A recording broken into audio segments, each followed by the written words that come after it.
بسم اللہ الرحمن الرحیم۔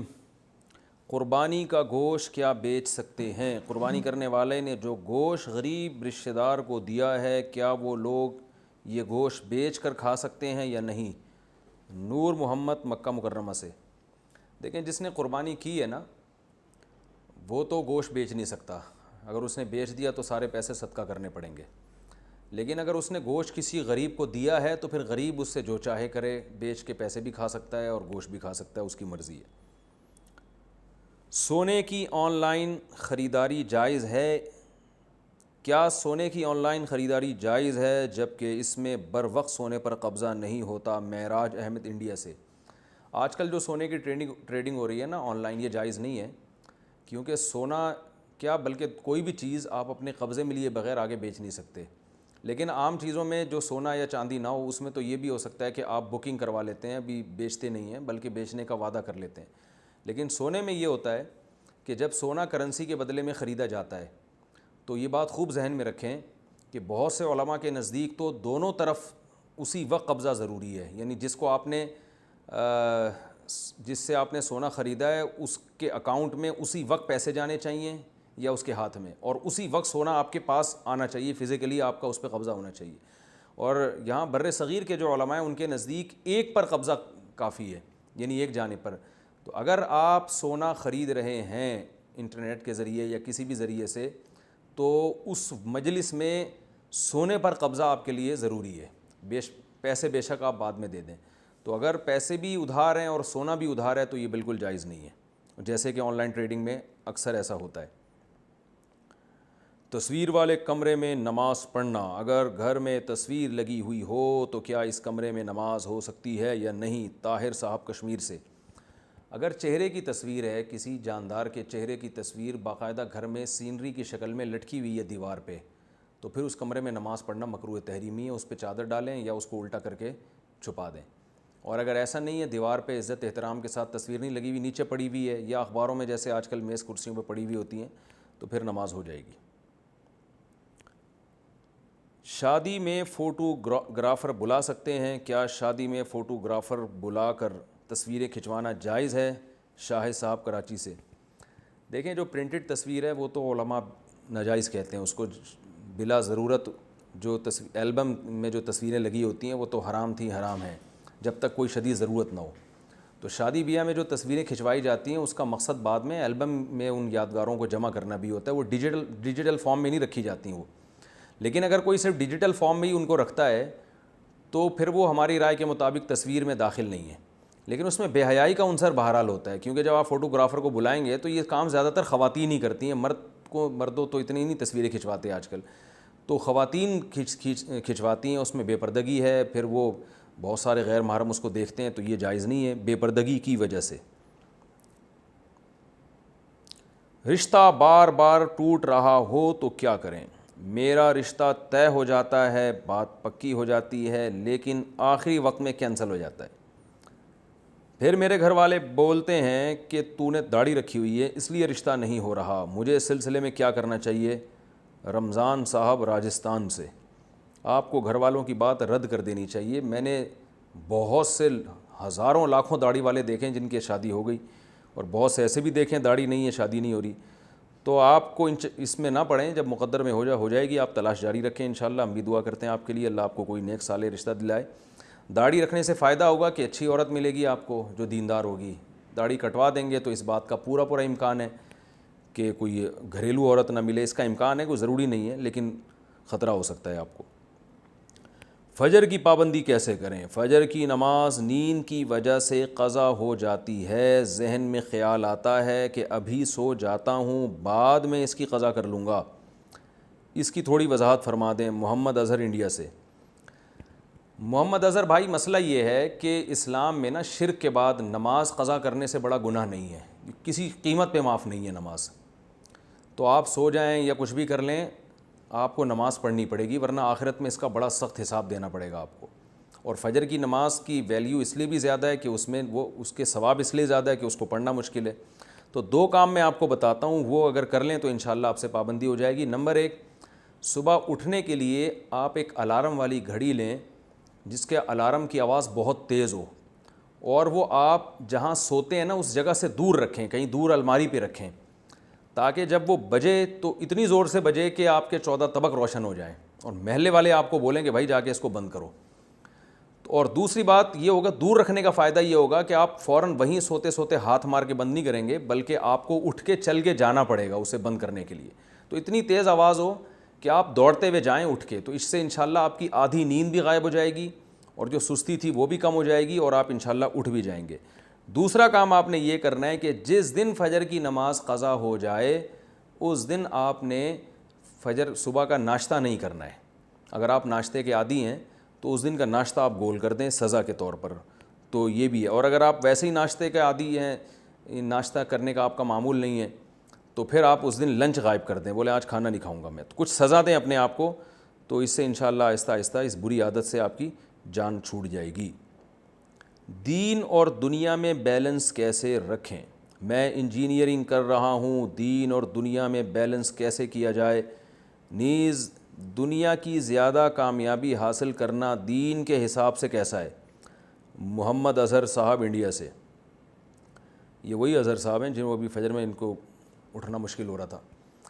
اظہر بھائی مسئلہ یہ ہے کہ پہلی بات تو یہ کہ دنیا میں زیادہ ترقی کرنا یہ کوئی اسلام میں نہ اس کی ممانعت ہے بلکہ فضیلت ہے اگر اچھی نیت سے. آپ صلی اللہ علیہ وسلم نے ارشاد فرمایا المؤمن القوی خیر من المؤمن الضعیف, طاقتور مومن کمزور مومن سے اللہ کو زیادہ محبوب ہے, زیادہ بہتر ہے وہ.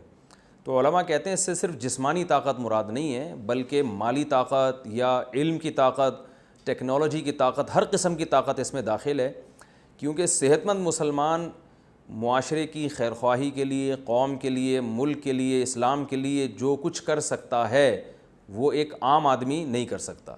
تو آپ ترقی کریں, پیسہ بھی خوب کمائیں اس نیت سے کہ آپ اسے خیر کے کاموں میں خرچ کریں گے, تو اس نیت سے پیسہ کمائیں. بعض صحابہ کے پاس اتنی دولت تھی, ہمارے ہاں جامعۃ الرشید میں اس پہ ایک تحقیق ہوئی ہے کہ جو مالدار صحابہ تھے جنہوں نے اسلام کے لیے پیسہ خرچ کیا ان کے سرمائے کتنے تھے, تو 5 ارب روپے اس زمانے کے حساب سے ان کے سرمائے تھے.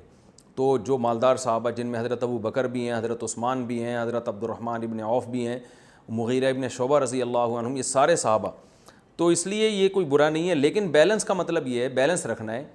پہلی بات یہ کہ حدیث میں آتا ہے آپ صلی اللہ علیہ وسلم نے فرمایا اجملوا فی الطلب, کسی بھی چیز کو طلب کرنے میں اعتدال سے کام لو. ایسا نہ ہو انجینئرنگ کر رہے ہیں آپ یا ایجوکیشن یا پڑھائی میں یا پیسے کمانے میں آپ معذرت کے ساتھ خرکار کے گدھے نہ بن جائیں. معذرت تھوڑا سا سخت لفظ میں استعمال کر رہا ہوں, جیسے گدھا ہوتا ہے نا, ہر وقت اس پہ لوڈ ہوتا ہے. آئیں دیکھیں ہم آپ کو لیاری میں گدھے دکھائیں گے, پاکستان میں کراچی میں لیاری ہے, وہاں گدھے ہیں, اتنا سریا ان کے گدھوں پہ بیچاروں کے پش پہ لاد کے چلا جائے, بعض دفعہ گدھا گاڑی الٹی ہو جاتی ہے اور وہ گدھا ہوا میں معلق ہو جاتا ہے. تو انسان میں اور گدھے پہ بھی اتنا ظلم جائز نہیں ہے. تو آپ تو انسان ہیں, تو اپنے اوپر اتنا بوجھ ڈالنا جس سے صحت خراب ہونا شروع ہو جائے اور شریعت کے فرائض و واجبات چھوٹنا شروع ہو جائیں, یہ بالکل جائز نہیں ہے. تو ایکسرسائز کا بھی ٹائم نکالیں, نیند کا بھی ٹائم نکالیں, اگر آپ شادی شدہ ہیں تو بیوی بچوں کے لیے بھی ٹائم نکالیں, والدین بہن بھائیوں کے لیے بھی ٹائم نکالیں, اور 5 ٹائم نمازیں ہیں ان کے لیے روزانہ کم سے کم 1 پارہ تلاوت, اور صبح و شام جو 100 مرتبہ تسبیحات ہیں, تیسرے کلمے کی, درود شریف, استغفار, وہ 100 مرتبہ اس کے لیے ٹائم نکالیں. قرآن کا حق ہے کہ روزانہ کم از کم آدھا گھنٹہ یا 20-25 منٹ تلاوت کی جائے, اس کے لیے ٹائم نکالیں. اور ہفتے میں کم از کم کسی ایک عالم دین کا بیان لازمی سنیں تاکہ آپ کو موٹیویشن ملے اور علم میں ترقی ہو. اور کچھ نہ کچھ وقت اپنا تبلیغ میں لگائیں تاکہ امت جو آگے دین کا کام آپ نے یعنی دین کو دوسروں تک پھیلانا ہے اس میں بھی آپ کا کردار ہو, چاہے وہ تبلیغ جماعت کے ذریعے تبلیغ ہو یا کسی اور ذریعے سے. تو یہ موٹے موٹے کام اگر آپ کرتے ہیں تو یہ انشاءاللہ اس کی علامت ہے کہ آپ کی لائف میں ایک توازن ہے, بیلنس ہے. اور اگر ایک طرف زیادہ لڑک جاتے ہیں, دوسری طرف کو توجہ دینا چھوڑ دیتے ہیں, تو یہ بے اعتدالی کی بات ہوگی. کیا والد ایک بیٹے کا پیسہ دوسرے بیٹوں کو دے سکتا ہے؟ ہم 3 بھائی ہیں اور ایک ساتھ رہ رہے ہیں, کیا میرے والد میرا کمایا ہوا روپیہ باقی بھائیوں میں تقسیم کر سکتے ہیں یا نہیں؟ زر خان سعودی عرب سے. دیکھیے کسی کا پیسہ کسی کی مرضی کے بغیر استعمال کرنا جائز نہیں ہے, یہاں تک کہ باپ کے لیے بھی جائز نہیں ہے. باپ کے لیے اس صورت میں جائز ہے کہ اگر باپ محتاج ہے اور اس کے پاس کمانے کا ذریعہ نہیں ہے تو پھر وہ بیٹے کے پیسوں سے زبردستی لے سکتا ہے اپنی بنیادی ضرورتیں پوری کرنے کے لیے، تو لیکن دوسرے بیٹوں کے لیے زبردستی نہیں لے سکتا۔ یہ جو حدیث میں آتا ہے رسول اللہ صلی اللہ علیہ وسلم نے فرمایا انت و مالک لابیک، تم بھی اور تمہارا مال بھی تمہارے باپ کا ہے، تو یہ اخلاقی تربیت کے لحاظ سے نبی نے فرمایا کہ اولاد کو چاہیے کہ وہ اپنا مال کو یہ سمجھے کہ یہ سارا میرے والد کا ہے، کیونکہ والد ہی نے آپ کو آج یہ صلاحیت ہے جس کی وجہ سے آپ کما رہے ہیں، والد نے آپ کو پالا پوسا۔ تو اخلاقی لحاظ سے تو بیٹے کی یہی ذمہ داری ہے کہ جو پیسے وہ ابا کو دے رہا ہے تو پھر بھول جائے کہ ابا کہاں خرچ کر رہے ہیں، خود کھا رہے ہیں، دوسرے بھائیوں کو کھلا رہے ہیں، بھول جائیں آپ۔ لیکن باپ کی بہرحال یہ شرعی ذمہ داری ہے کہ اگر، کیونکہ بعض دفعہ یہ بھی ہوتا ہے کہ ایک کما رہا ہوتا ہے، دوسروں کو پھر فری میں پیڑے کھانے کی عادت پڑ جاتی ہے گھر میں، ایسے میرے پاس بہت سارے کیسز آئے ہیں کہ ایک بیٹا بیرون ملک جا کے کما رہا ہے، وہ بیچارہ خون پسینہ بہا کے پیسے کما کے گھر بھیجتا ہے، اور ابا یا اماں وہ سارے پیسے لے کے سارے بیٹوں کو کھلا رہے ہوتے ہیں، حالانکہ وہ بیٹے کمانے کے قابل ہوتے ہیں، مگر وہ اس لیے نہیں کماتے کہ ہمیں کمانے کی ضرورت نہیں، جب فری پھوکڑ میں باہر سے آمدن آ رہی ہے تو ہم کیوں کمائیں۔ تو یہ اس پہ ظلم ہے جو باہر کما رہا ہے۔ ہاں بیچارے بے روزگار ہیں، کمانے کی پوری کوشش کر رہے ہیں، کما نہیں رہے، تو پھر بڑے بھائی کی ذمہ داری ہے، یا جو بھائی بھی باہر جاب کر رہا ہے، اخلاقی ذمہ داری ہے کہ یار تمہارے بھائی ہیں، تمہارے ابا نے اگر ان پہ خرچ کر دیا تو کیا ہو گیا، تمہارے بھائیوں پہ ہی خرچ کیا ہے نا، صلہ رحمی کا ثواب ملے گا، رشتہ داری جوڑنے کا ثواب ملے گا۔ سب سے بہتر صدقہ تو وہ ہے جو آپ اپنے بہن بھائیوں پہ خرچ کرتے ہو، تو یہ ثواب کی بات ہے۔ لیکن اگر وہ نااہل ہیں، جیسے کہ بعض میرے سامنے ایسے کیسز آئے ہیں کہ وہ فری میں جب مل رہا ہے نا، باہر سے ارننگ آ رہی، وہ کچھ بھی نہیں کرتے، بلکہ میرے پاس ایسے کیسز بھی آئے ہیں کہ ایک آدمی بیرون ملک سے کما کے بھیج رہا ہے، تو اماں سارا پیسہ لے کے اپنے دوسرے بیٹوں کو کھلا رہی ہیں، اور دوسرے بیٹوں کو ایسے فری کے مزے لگ گئے ہیں کہ وہ باقاعدہ چرس پینے لگے ان سے، وہ نشہ کر رہے ہیں بیٹھ کے۔ تو جو باہر ہوگا اس کو جب پتہ چلے گا کہ میرے پیسوں سے ہمارے بھائی ماشاءاللہ چرسی بنے ہوئے، بھنگ پی رہا ہے، کوئی چرس پی رہا ہے، یہ بھی ہونے لگا ہے معاشرے میں، کیونکہ فری میں جب انسان کو پیسہ ملتا ہے نا تو پھر عیاشی کے خیالات آتے ہیں۔ تو ایسی صورت میں باپ کے لیے بالکل جائز نہیں ہے کہ وہ بیٹے کے پیسے اپنے، وہ خود تو استعمال کر سکتا ہے لیکن دوسرے جوان بیٹوں کو نہیں دے سکتا وہ۔ تو قانون میں نے بیان کر دیا کہ قانون یہی ہے کہ باپ اپنے اوپر تو استعمال کر سکتا ہے اگر ضرورت ہے، اپنے دوسرے بیٹوں کو ایک بیٹے کی کمائی نہیں کھلا سکتا، قانون یہ ہے۔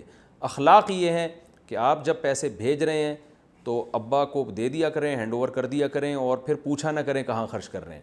تو اگر دوسرے بھائی محتاج ہیں، واقعی محتاج ہیں، ان پہ اگر وہ خرچ کر رہے ہیں تو کرنے دیں، اس میں بہت ثواب ملے گا آپ کو۔ اگر محتاج نہیں ہے اور وہی میں نے بتایا فری میں پیڑے کھا رہے ہیں، پھر آپ ان کو منع کر دیں، یہ اخلاقیات کا تقاضا ہے۔ عید اور بقرعید کی مبارکباد دینا، عید کی مبارکباد دینا کیسا ہے؟ وسیم احمد انڈیا سے۔ جائز ہے، ساری دنیا مبارکباد دے رہی ہے، پھر کس دن دیں مبارکباد بھائی؟ وسیم بھائی آپ خود بتاؤ کہ اگر عید بقرعید پہ بھی مبارکباد نہیں دیں گے تو پھر کس دن دیں گے؟ شادی کے بعد بہن بھائیوں کے حقوق، ایک بھائی کے اپنی بہنوں پر کیا حقوق ہوتے ہیں؟ نیز شادی کے بعد یہ حقوق کیسے ادا کیے جائیں؟ مجیب الرحمان کیلیفورنیا سے۔ دیکھیں تو بہت سارے حقوق ہوتے ہیں، اب آپ کوئی اسپیسیفک کوئی خاص چیز پوچھیں گے تو میں بتاؤں گا نا۔ بیسک حقوق تو یہی ہیں کہ شادی سے پہلے جو تھے وہی شادی کے بعد ہیں۔ بھائی بہنوں کا خیال رکھے، بھائی کبھی کبھار ہیلو ہائی کر لیا کرے، کبھی دعوت کر کے بلا لیا کرے، پیسوں کی کوئی شدید ضرورت ہو تو ان کے ساتھ تعاون کر لیا کرے۔ تو یہ نکاح سے پہلے بھی ہیں اور نکاح کے بعد بھی ہیں۔ اور بہنوں کا پر لازم ہے کہ جب بھائی کی شادی ہو گئی ہے تو بھابھی اور بھائی کو لڑوانے کی کوشش نہ کریں۔